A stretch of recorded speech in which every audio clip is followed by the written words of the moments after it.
Dilansir dari media dan sumber terpercaya, di tengah ramainya oknum yang menyerang nasab habaib secara narasi tanpa bukti, seorang ustadz kembali mendatangi kantor Nakoba Mesir untuk kedua kalinya, setelah sebelumnya sang ustadz sudah mendatangi Nakoba tersebut, dan mendapat jawaban, bahwa nasab Ba'alawi, sebagai keturunan Nabi adalah syahih secara pasti.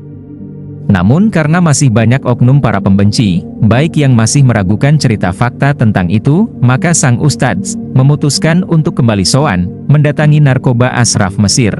Tujuannya untuk bertanya dan mencari fakta yang lebih detail tentang keabsahan yang pasti tentang nasab Ba'alawi. Sesampainya di sana sang ustadz disambut dengan penghormatan, serta sambutan yang sangat antusias oleh Syarif Ahmad Yahya. Dan ustadz itu langsung mengutarakan maksud dan sejumlah pertanyaan yang lebih detail tentang kesohihan nasab Ba'alawi, sebagai keturunan Nabi. Maka dengan tegas Syarif Ahmad Yahya, selaku Nakib Ashraf Mesir menjawab, bahwa Sadah Ba'alawi adalah Ahlul Bait keturunan Nabi dan tidak diragukan lagi kesohihan nasabnya. Beliau pun menyebutkan bahwa tidak pernah ada hilafiyah ulama yang menolak nasab Ba'alawi sebagai keturunan Nabi, dan jumhur ulama ahli nasab sudah sepakat tentang kesohihan nasab Ba'alawi sebagai keturunan Nabi Muhammad, dan semua nakobah dunia khususnya nakobah di Timur Tengah seluruhnya sepakat mengakui kesohihan nasab Ba'alawi. Tak banyak diketahui, ternyata Mbah Saleh Darat memiliki pemikiran penting terkait Sa'adah Ba'alawi.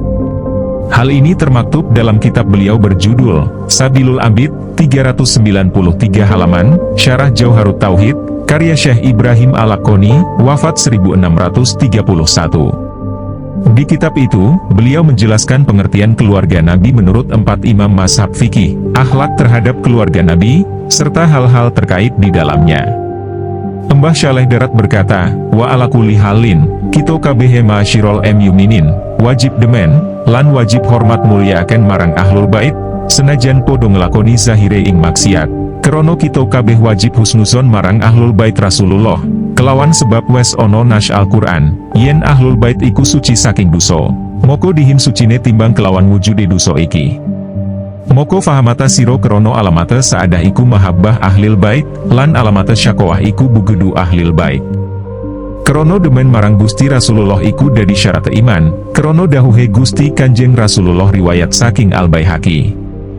Jika diindonesiakan berbunyi seperti berikut ini. Jelasnya, kita segenap orang mukmin wajib mencintai, menghormati, dan memuliakan ahli bait, walaupun secara lahir mereka melakukan kemaksiatan. Kita semua wajib husnuzon atau berprasangka baik kepada ahli bait. Karena telah disebutkan dalam Al-Quran, bahwa ahli bait suci dari dosa, maka lebih dulu ketetapan bersih dari dosa daripada adanya maksiat yang dilakukan.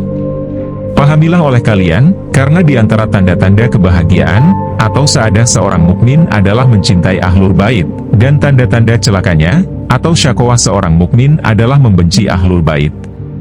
Mencintai ahli bait merupakan syarat dari sahnya keimanan. Hal ini berdasar pada sabda Nabi yang diriwayatkan oleh Imam Baihaqi. Hadis itu berbunyi, La yu'minu 'abdun hatta akuna ahabbu ilaihi min nafsih, wa takuna 'itrati ahabba ilaihi min nafsih, wa takuna ahli ahabba ilaihi min nafsih, wa takuna dhati ahabba ilaihi min nafsih. Tidak sempurna iman seseorang, sehingga kecintaannya kepadaku melebihi kecintaannya pada dirinya sendiri, keluargaku lebih dia cintai dibanding dirinya sendiri, dan keluargaku lebih dia cintai dibanding dirinya sendiri, dan zatku dia cintai dibanding diri sendiri. Hadis riwayat Imam Baihaqi. أدبوا أولادكم على 3 خصال: حب نبيكم، وحب آل بيته، وتلاوة القرآن. Ajarilah anak-anakmu 3 perkara, yaitu cinta kepada Nabi kalian, cinta kepada keluarga Nabinya, dan membaca Al-Quran. Tidak bisa dibenarkan jika orang yang mengaku mencintai Nabi Muhammad tetapi membenci keturunan Nabi, yakni anak cucu Sayyidina Ali dan Sayyidah Fatimah, dan Sayyidina Hasan dan Husain, tambah Mbah Saleh Darat. Lebih jelas, beliau juga menerangkan, bahwa ahli bait adalah orang-orang yang telah ditetapkan sejak zaman azali akan menjadi orang yang beruntung. Maka maksiat yang dilakukan tidak mengubah ketetapan itu, karena di akhir hayatnya akan bertaubat dengan taubat nasuha. Kemudian ahli bait bukan karena ketaatan dan ibadah mereka, karena jika disebabkan hal itu, maka tidak akan ada perbedaan antara ahli bait dengan selainnya. Kemuliaan mereka disebabkan sabakot lahum minal husna, telah ada untuk mereka ketetapan yang baik dari kami. Wahai saudaraku, jangan sekali-kali engkau menghina atau menyusahkan ahli bait, hormati dan muliakanlah, walaupun secara lahir mereka melakukan maksiat. Karena mungkin saja saat mendekati ajal, mereka bertaubat dan taubatnya diterima oleh Allah, maka matinya dalam keadaan husnul hatimah, tegas Mbah Saleh.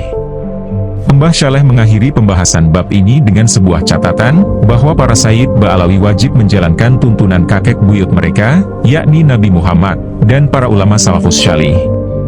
Sedangkan selain Bani Hashim wajib memuliakan ahli bait, jangan hanya melihat zahirnya saja. Setiap orang, baik Bani Hashim maupun selainnya, wajib melaksanakan dan berpegang teguh pada adabnya masing-masing, sesuai tuntunan Nabi Muhammad. Oleh karena itu, harus mengerti mana hadis yang objeknya kepada ahli bait, mana yang kepada selainnya. Seperti seorang ayah dan anaknya, seorang anak harus memegang penuh adab seorang anak dan menjalankannya, begitupun sang ayah. Jangan sampai seorang anak berpegang pada adab sang ayah, begitu pula sebaliknya, pungkas Mbah Saleh Darat.